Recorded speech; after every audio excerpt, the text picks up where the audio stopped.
YouTube! So today's video is entitled, Is Life Valuable?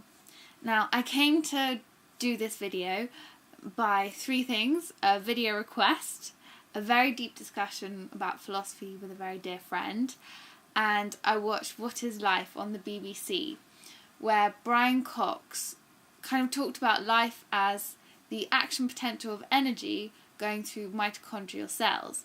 So basically that means the energy in the cells of every living thing, which isn't just in humans and animals, it's in plants and bacteria, it's in everything.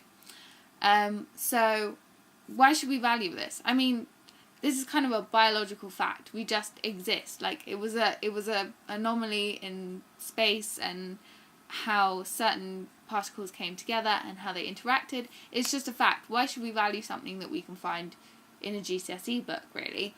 It's not particularly interesting, is it?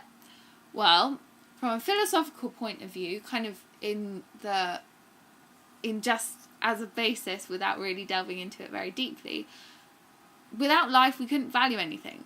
You wouldn't exist. So you have to first have life in order to value. So therefore it kind of is self-explanatory why you should value life, because it gives you the ability to value.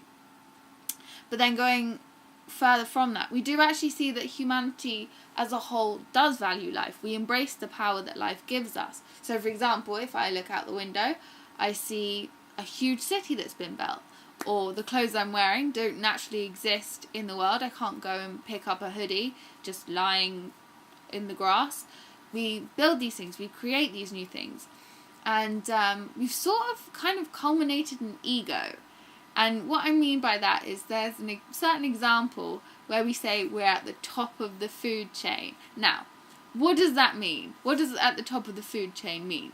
Because to me it doesn't make any sense. Is it the fact that I'm immune to being eaten by other things, or that I can eat anything else? Because some things I can't eat. Like if I eat a certain mushroom, it will kill me. It's like this big, but it will kill me. Some things are still poisonous to me. But then if I go into the safari, I can get eaten by a lion, so I'm not being immune to being eaten by other things. Or is it that I'm outnumbered? Because there are some things that far outnumber us. For example, just in me alone, there's enough bacteria, which are living cells, which have life. Just in me, they far outnumber the whole of the human race. So I don't really agree with the statement that we're at the top of the food chain, but that might just be because I don't really understand what it's supposed to mean. So yeah, if we have this kind of this, but then yeah, if we have this sense of life and how the thing is kind of this natural process, then why shouldn't we follow the pattern in the wild?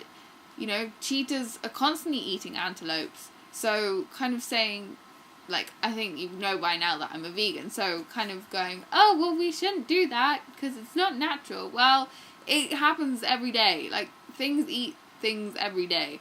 Bacteria is constantly eating other bacteria just on me. It's not even that far removed. Right in my hand, there's probably bacteria destroying other bacteria and some weird activity going on in there. So I can't really deny that it is naturally there.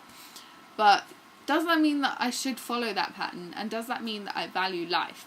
Well, to me, it doesn't mean that I value life if I'm going out there and killing other things and kind of trying to support the ego of the human race.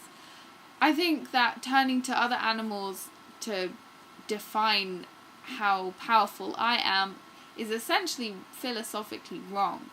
But this comes from the fact that if we say that life is the action potential of energy passing through mitochondrial cells, then I am no more of a valuable or living thing than the strawberries that grow in my garden. I'm no more of a valuable or living thing than the cats that live next door.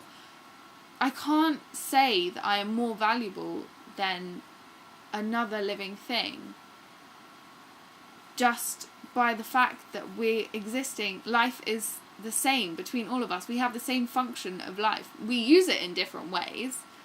And does that mean that I'm more valuable just by the way I use it? I mean, mankind is responsible for the most extinctions in all species. Like, I don't think the world would exactly suffer if there was no mankind. And also, we don't really seem to value life on a day-to-day basis within our species. I mean, look at the rate of abortion. It's kind of ridiculous, guys. Like, it's going up and up and up. And then we're trying to say that we value life at the same time is a bit contradictory. So, I just want to make one statement. Abortion is murder. Now, I'm not going to make a moral statement about it, like abortion is wrong, or abortion is right, or abortion is okay. I'm just saying abortion is murder. And you have to accept that when you make the decision to cull a fetus, you are destroying a potential life, or a life at that stage. If it has mitochondrial cells, then it is life. So destroying mitochondrial cells means that you are murdering. But then at the same time, I had a salad yesterday, so I kind of was destroying mitochondrial cells too.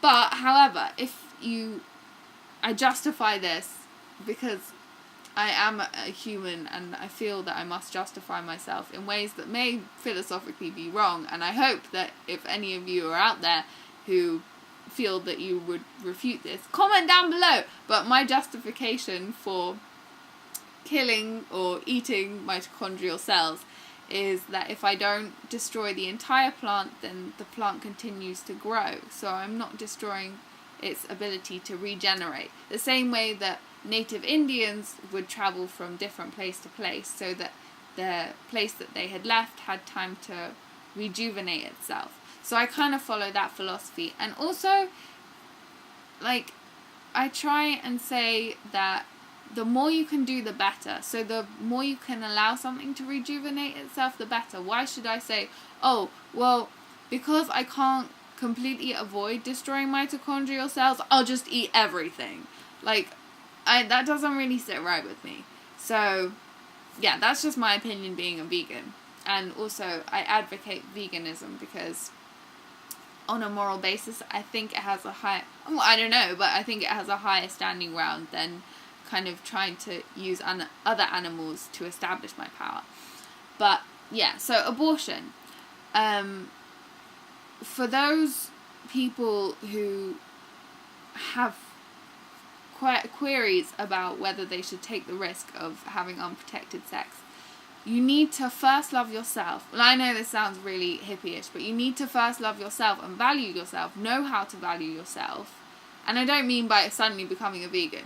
Like, whatever it is that to you feels like you value yourself, you need to understand that and work with that first before you can teach a child or bring a child into the world that values themselves and knows how to love others properly. And we've seen from Bowlby's theory of attachment that it is necessary for a child within their first years to learn how to fully attach and fully value other people and themselves and establish themselves in the world. Otherwise, he called it turning to delinquency if they didn't get this attachment. But I wouldn't really go that far. I'd just say it kind of sucks for them. But so that's my opinion, is that you have to accept that it's murder and accept that you may have reasons, like, you know, if you were raped and the child wasn't something that you planned and you don't feel that you would be able to take care of it, or your life is at risk because of the child, then of course I think the functions or the option of abortion should be out there for situations like that. But in a perfect world, we wouldn't need abortion. A child brought into the world would be loved and cared for in the way that it needs to. You wouldn't need it. And why not? If we have the power, we have enough ego, we should have the power to, match it. We have the power to create the world and manipulate the world the way we do, like we're building cities. Why not do that morally? Why just sit back and try and make things easy for ourselves? Why not just strive to make the world a better place? So in answer to the question, is life valuable? Well, really it's for us to define. If we don't value life, then we're not using life as the function that it should be. It gives us value. So if we're not using it, then we're kind of defining that it's not valuable, because essentially we are the living thing. But I would love to hear your comments. So leave some comments down below and I'll make some more videos. Awesome. See ya!